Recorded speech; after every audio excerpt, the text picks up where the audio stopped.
Mr. Kenji, time's up. Go through with our demands, or we, all major companies, leave. Please, Mr. McGurk, there has to be a way we can solve this out more diplomatically.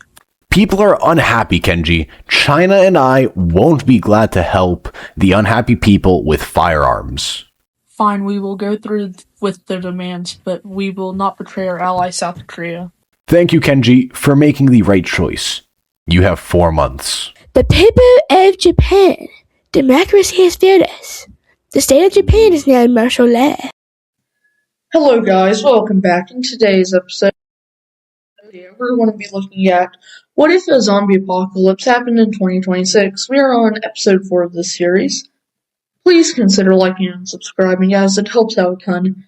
Like, subscribe, comment, turn on the notification bell, anything helps as we're trying to get to 1.5k by the end of this year. And yeah, let's start our recap.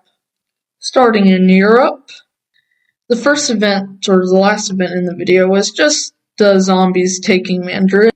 We also saw the German invasion of Czechia, Austria, and Slovenia, giving them a tiny Mediterranean coast. We saw the zombies spread rapidly down here and into the Arabian Peninsula as the civil war continued. In India and Pakistan, we saw the zombies expand and a civil war starting in India. Our last event that happened was just the Chinese infection. So yeah, we can officially begin. Our first event, we are going to see zombies. They are going to continue their infection of the Horn of Africa, as we're even going to see them take the city of Nairobi from Kenya, as the political center of Kenya will fall. And now we are seeing tons of refugees from all across Africa quickly starting to migrate down and just trying to escape the outbreak. And because of all these migrations, eventually some zombies are going to kind of be caught up, and it just looks like, I don't know what this looks like. It's just really, really bad for East Africa, as from these pockets, we are going to see Kenya be the first one to actually fully collapse. Following them, it's actually going to be Somalia, as Ethiopia will continue to hold out for their people. Next is Tanzania, which isn't going to collapse per se, but it is going to start to just get horrible, as it will basically collapse. As zombies will also finally collapse Uganda. From Sudan, the populist revolt is going to be able to liberate more of this region. As now the civil wars have subsided, I think it is basically time just to redraw these borders. As now these weird borders are finally set in stone, and I think we should give them their ideology. And with that, they now have their ideologies. For anyone new to the series, yellow is corporatist, meaning they are ran by a corporation, and green means populist. It is a extreme leftist ideology where they believe every nation should be equal, like if 2 people die from a flood in town, every single nation should have 2 people die from a flood or something like that. That's just an example on how populism works, and we see these ideologies in Europe, as for some reason this has not been done yet. And this is a bit better. We have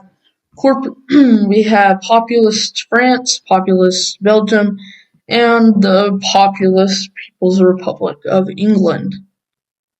Going over to China, it's not going good, as their government continues to try to hide the fact that they have this deadly virus. And this region has the most people infected in the world, probably by now, as it is even going to start to near the city of Shanghai, as China's going to officially close its borders from all air travel coming in or out of the nation, as they believe that if people found out like how big it was, they would be laughed off as a great power. Because of them refusing to share with anyone how big the outbreak is, before they are completely honest with the international stage, the virus outbreak has already reached something like this. And like in India, it's already too late when they start to put up fortifications.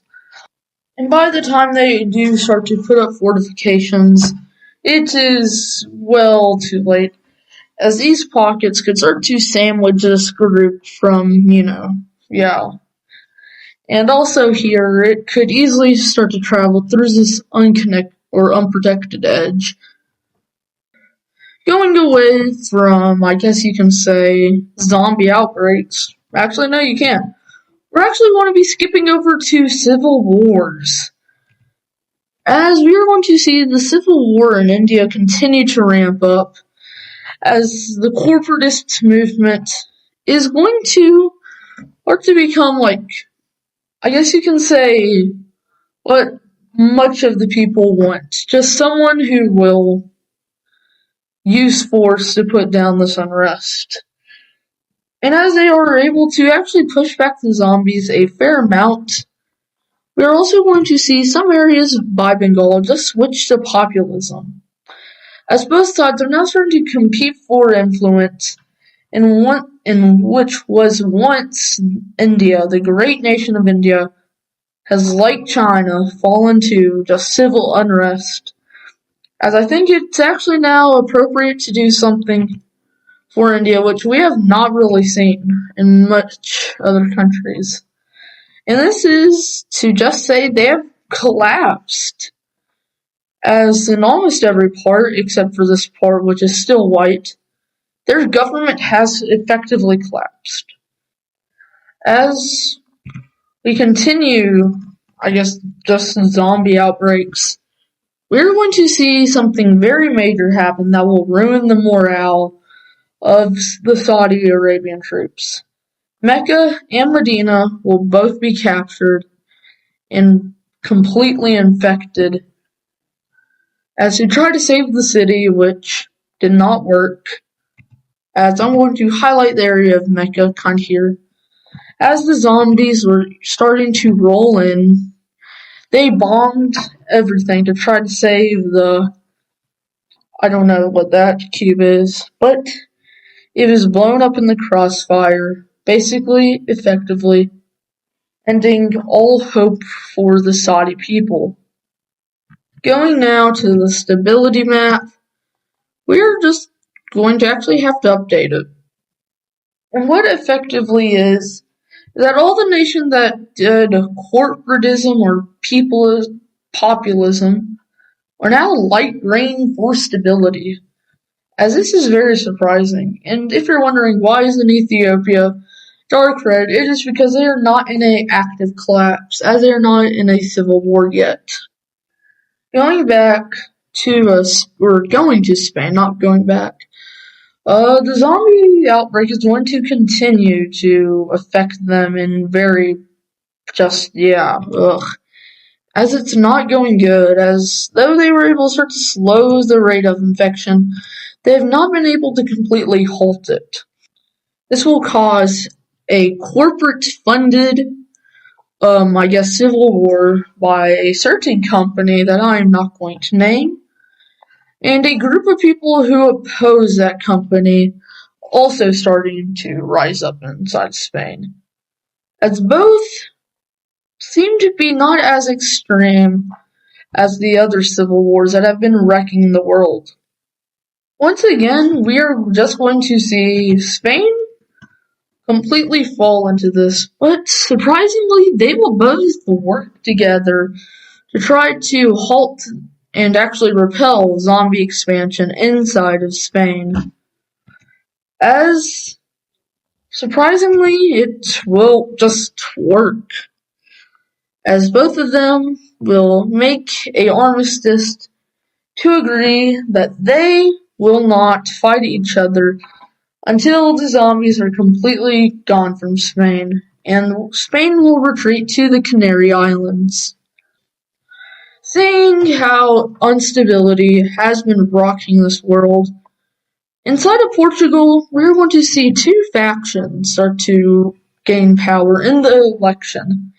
In the election, we will see a very far right-leaning candidate, you could even classify it as fascism, and a corporatism candidate.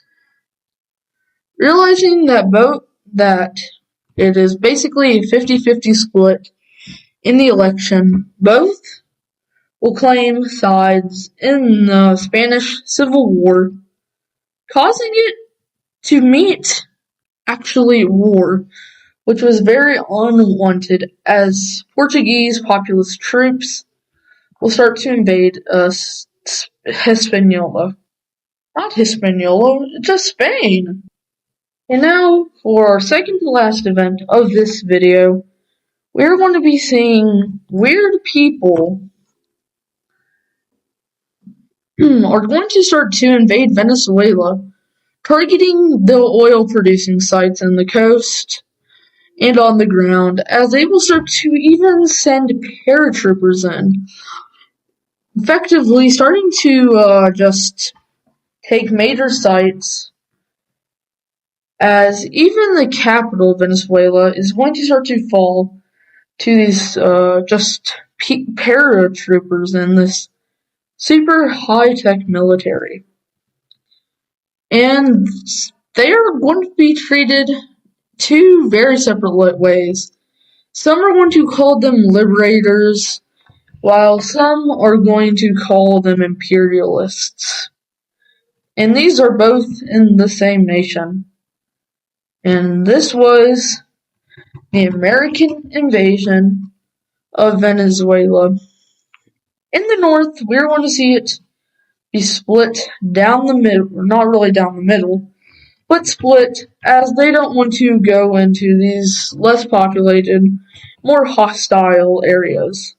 And in the peace treaty, we have an American base here, Colombia annexing some land, a Western democratic Venezuela, and this very, very poor southern Venezuelan nation. And for the last event of this video, 3 big explosions are going to go off in Iran. These were not nuclear, and targeted nuclear and military sites, as one last one will occur outside of Tehran, where just right outside of Tehran is here, and will kill the supreme leader. As we will also see these men start to appear